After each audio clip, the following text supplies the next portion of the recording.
मुश्किल है सफर पर सुनिए मुसाफिर, ओ कहीं अगर तू रुका तो मंजिल आएगी ना फिर।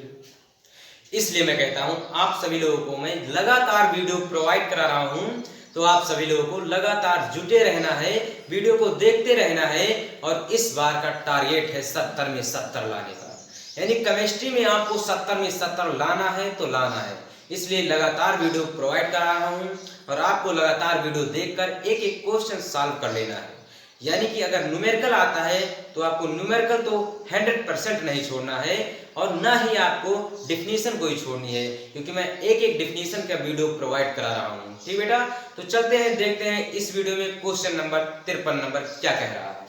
देखिए क्वेश्चन नंबर 53 क्या कह रहा है कि 1 लीटर जल में कितना एथिल अल्कोहल डाला जाए। क्या कह रहा है, 1 लीटर जल में कितना एथिल अल्कोहल डाला जाए कि घोल का हिमीकरण यानी घोल जो है उसे जमने में 14 डिग्री फ़ारेनहाइट तापमान की आवश्यकता हो। ठीक बेटा, ये देखिए Kf इक्वल टू आपको दिया गया है 1.86 डिग्री सेल्सियस।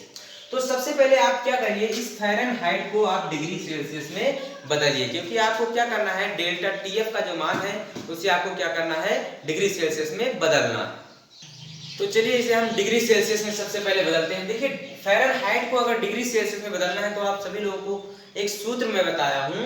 देखिए यहाँ पर क्या होता है, अगर आपको डिग्री सेल्सियस को किसमें बदलना है, डिग्री फ़ारेनहाइट को अगर डिग्री सेल्सियस में बदलना है तो आपका सूत्र होता है, यहाँ पर देखिए फ़ारेनहाइट -32 और इनटू में क्या हो जाएगा 5 और अपान में क्या हो जाएगा आपका 9 हो जाएगा। ये सूत्र है। अगर आपको फ़ारेनहाइट को डिग्री सेल्सियस में बदलना है तो ये सूत्र आपको लगाना होगा। ठीक बेटा, यहाँ पर आप हल डाल लीजिए। अब देखिए यहाँ पर F का मान कितना दिया हुआ है, फ़ारेनहाइट कितना दिया हुआ है, तो 14 फ़ारेनहाइट दिया हुआ है। तो यहाँ से आप निकाल लीजिए, डिग्री सेल्सियस में आपको जब बदलना है तो यहाँ से आप निकाल लीजिए। F का मान आपको कितना दिया गया है, तो 14 दिया गया है, 14 रख दीजिए और -32। ठीक बेटा, और यहाँ पर आपको गुणे में क्या कर देना है 5 और यहाँ बटे में क्या हो जाएगा 9 हो जाएगा। इसमें से जब आप घटाएंगे तो क्या हो जाएगा आपका -18 गुणे 5 और बटे में क्या हो जाएगा 9। 9 से जब आप काटेंगे तो क्या हो जाएगा -2 हो जाएगा। ठीक बेटा, -2 गुणे 5, लेकिन जब आप गुणा करेंगे तो क्या हो जाएगा -10 डिग्री सेल्सियस। यानी फ़ारेनहाइट को हमने फाइनली किसमें बदल दिया, डिग्री सेल्सियस में बदल दिया। अब आपको देखना है इसमें क्या क्या दिया हुआ है, यानी जो आपने ये बदला है क्या आपका आ चुका है, तो डेल्टा Tf आपका आ चुका है। ठीक बेटा, अब यहाँ पर देखिए Kf का मान भी आपको दिया गया है, तो Kf का मान कितना दिया हुआ है 1.86 डिग्री सेल्सियस। ये देखिए 1 लीटर बिलियन यानी आपको कैपिटल W का मान भी दिया गया है। कितना दिया गया है 1000 ml आप रख दीजिए, यानी द्रव्यमान आप रख सकते हैं 1000। 1 लीटर में कितने ml होते हैं 1000, तो यहाँ पर आप रख सकते हैं 1000 द्रव्यमान। W कैपिटल W का मान आप 1000 रख सकते हैं। ठीक बेटा, अब देखिए आप यहाँ पर एथिल अल्कोहल है, यानी कितना एथिल, यानी स्मॉल W आपको ज्ञात करना है। स्मॉल W बराबर क्वेश्चन मार्क है। अब एथिल अल्कोहल का आप सभी लोग अणु भार जानते हैं, अगर नहीं जानते हैं तो यहाँ से निकाल लीजिए एथिल अल्कोहल का अणु भार C2H5OH। वैसे तो 46 होता है, यहाँ पर देखिए अगर आप सभी लोग नहीं जानते तो मैं निकाल कर आप सभी लोग को दिखा दे रहा हूँ।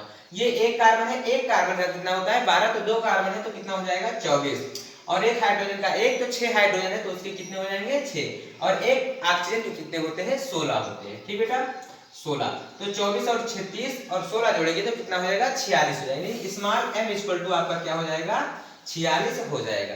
अब आपको सूत्र लगा देना है, आंसर आपका आ जाएगा। तो यहाँ पर रख दीजिए सूत्र, डेल्टा Tf इक्वल टू क्या होता है 1000 और गुणे में क्या होता है Kf और गुणे स्मॉल w और बटे में क्या होता है स्मॉल m और गुणे कैपिटल W। ठीक बेटा, तो यहाँ से आप देखिए, यहाँ से मैं सॉल्व करा दे रहा हूँ। देखिए यहाँ पर आपका डेल्टा Tf का मान क्या दिया हुआ है, डेल्टा Tf का मान मैंने निकाला है तो 10। आपको माइनस चिन्ह नहीं लेना है। ठीक बेटा, यहाँ पर तो आपको क्या रखना है, यहाँ पर 10 डिग्री सेल्सियस रखना है और इक्वल टू यहाँ पर 1000 है तो 1000 ऐसे रहने देना है।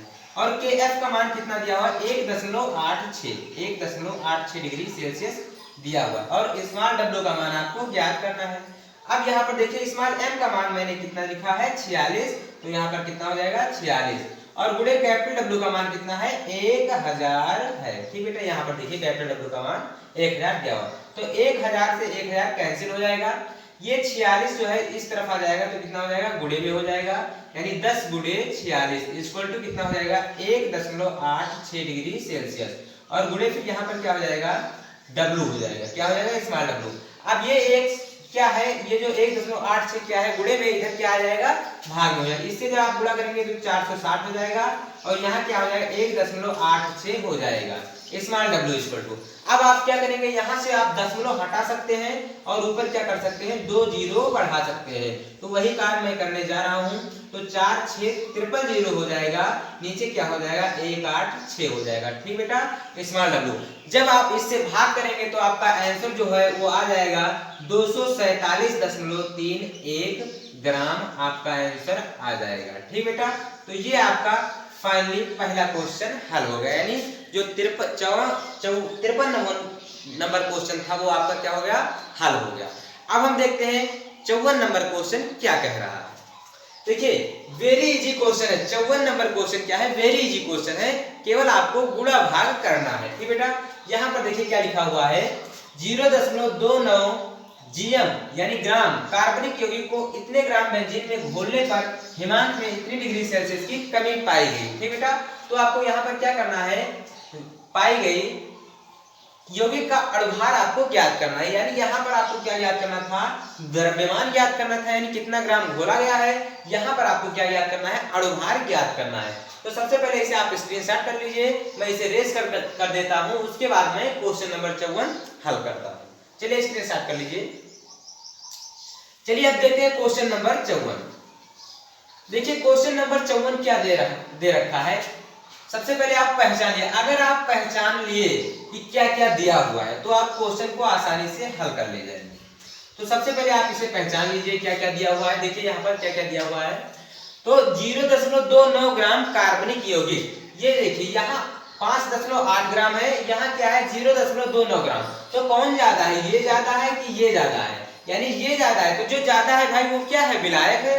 तो यहाँ पर लिख देंगे कैपिटल W इक्वल टू 5.8 ग्राम। ठीक बेटा, और स्मॉल W इक्वल टू 0.29 ग्राम हो जाएगा। ठीक बेटा, अब देखिए आपको क्या करना है, यहाँ पर देखिए क्या दिया रहा है कमी हो रही है, यानी हिमांक में यानी डेल्टा TF में क्या हो रही है कमी हो रही है, यानी 1.5 डिग्री सेल्सियस की। ठीक बेटा, अब आपको क्या करना है, यहाँ पर देखिए क्या दिया हुआ है KF भी दिया हुआ है आपको, KF इक्वल टू कितना दिया गया है 5 डिग्री सेल्सियस। आपको स्मॉल m इक्वल टू ज्ञात करना है। ठीक बेटा, आप सूत्र लगा दीजिए, डेल्टा TF इक्वल टू क्या होता है 1000 और गुणे क्या होता है KF और गुणे फिर क्या होता है बेटा स्मॉल w और बटे m गुणे कैपिटल W। इस m को आप इस तरफ ले आइए क्योंकि m को आपको ज्ञात करना है, तो m इक्वल टू हो जाएगा 1000 और गुणे KF और गुणे स्मॉल w और बटे में क्या हो जाएगा डेल्टा TF और गुणे कैपिटल W हो जाएगा। तो KF का मान आपको क्या दिया हुआ है 5 डिग्री सेल्सियस, तो रख दीजिए, आप मान रख दीजिए, तो गुणे में 5 रख देंगे, और W क्या दिया हुआ है स्मॉल w का मान दिया हुआ है 0.29 और फिर नीचे डेल्टा TF का मान क्या दिया हुआ है तो 1.5 डिग्री और गुणे में कैपिटल W का मान क्या दिया हुआ है तो 5.8 ग्राम दिया हुआ है।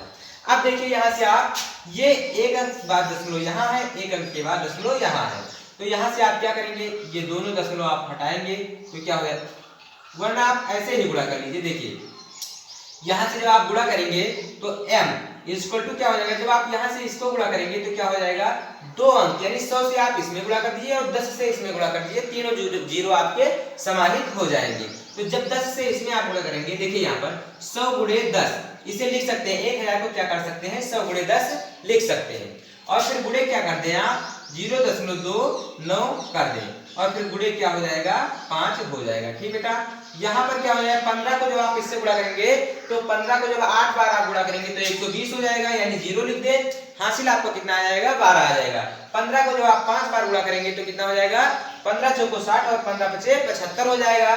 12 जब आप जोड़ेंगे तो कितना हो जाएगा 87 हो जाएगा, कितना हो जाएगा 87, यानी 1 और 1 2 अंक बाद दशमलव लगा दिए तो 8.7 आपका आ जाएगा। अब चलिए इधर देख लेते हैं क्या होता है।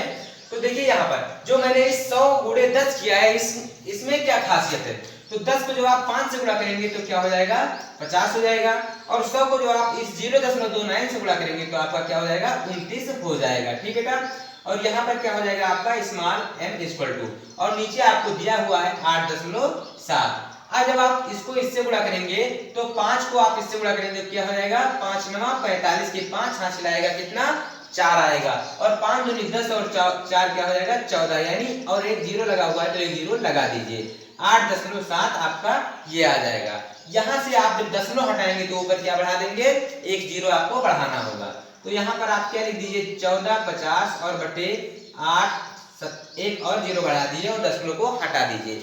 जब आप इससे भाग करेंगे तो आपका आंसर जो है वो आ जाएगा 166.67।